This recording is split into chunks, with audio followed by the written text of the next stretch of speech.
श्री कृष्ण एक ऐसा नाम है जिसे सुनते ही मन शांत हो जाता है। उनके जीवन की हर घटना, हर शिक्षा, हर मुस्कान में कोई न कोई रहस्य छुपा है। वो केवल एक ऐतिहासिक चरित्र नहीं, बल्कि समय से परे एक चेतना है।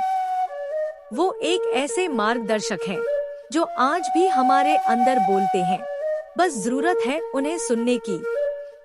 उनका जन्म कारागार में हुआ, लेकिन उनके विचार कभी बंधे नहीं। जीवन ने उन्हें बचपन से ही चुनौतियां दी, पूतना, शक्तासुर, तृणावर्त, कंस, लेकिन उन्होंने हर कठिनाई को मुस्कान से हराया। वो माखन चुराने वाला बालक भी थे और गीता का ज्ञान देने वाला योगेश्वर भी। यही उनका सौंदर्य है, वो सरल हैं, फिर भी गहरे हैं। श्री कृष्ण का जीवन हमें सिखाता है कि जीवन कितना भी जटिल क्यों न हो, अगर दृष्टिकोण सही हो तो सब सरल हो सकता है। उन्होंने कभी शिकायत नहीं की, कभी डर नहीं दिखाया, कभी किसी पर दोष नहीं लगाया। जो मिला उसे स्वीकारा, जो खोया उसे जाने दिया, और जो किया उसे समर्पित कर दिया परमात्मा को। जब अर्जुन रणभूमि में खड़ा होकर मोह में डूब गया, तो श्री कृष्ण ने कहा, तुम्हारा धर्म क्या है, ये पहचानो। परिस्थितियां तुम्हें परिभाषित नहीं करती, तुम्हारा कर्म करता है। कर्म करो, फल की चिंता मत करो। ये सिर्फ एक वाक्य नहीं, बल्कि जीवन का सूत्र है। सोचो, अगर हम हर काम बिना डर, बिना अपेक्षा और पूरी श्रद्धा से करें, तो क्या हम कभी असफल हो सकते हैं? श्री कृष्ण हमें याद दिलाते हैं कि ये जीवन एक यात्रा है और हर पड़ाव पर कुछ सीखना है। जब आप प्रेम में हो, तो राधा की तरह निष्कलंक बनो। जब आप युद्ध में हो, तो अर्जुन की तरह संकल्पवान बनो। और जब कोई रास्ता न दिखे, तो कृष्ण की तरह मुस्कुराना न भूलो। राधा और कृष्ण का प्रेम कभी मिलन पर नहीं टिका। उनका प्रेम ऐसा था जो दो आत्माओं को जोड़ता है, बिना किसी शर्त, बिना किसी अपेक्षा।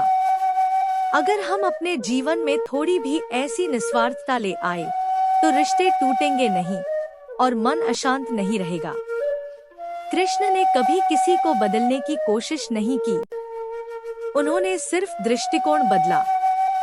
और यही सबसे बड़ी साधना है, बाहर की दुनिया को नहीं, अपने भीतर को जीतना। कृष्ण साधना का मतलब है हर दिन कुछ पल स्वयं से जुड़ना। ये जरूरी नहीं कि आप मंदिर जाएं या मंत्र जाप करें।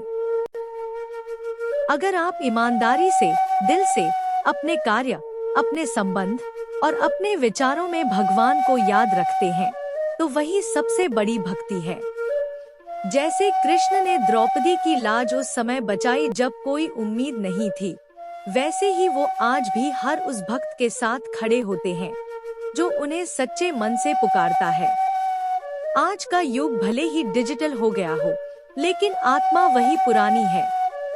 उसका समाधान भी वही पुराना, कृष्ण। जब हम भाग्य को दोष देते हैं या समय को कोसते हैं, तब कृष्ण कहते हैं, तुम्हारा वर्तमान ही तुम्हारा भविष्य है। इस क्षण में जो कर रहे हो, वही तुम्हारा कल बनाएगा।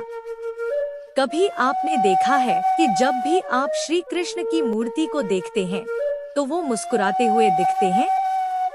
क्या आप जानते हैं कि उस मुस्कान का रहस्य क्या है?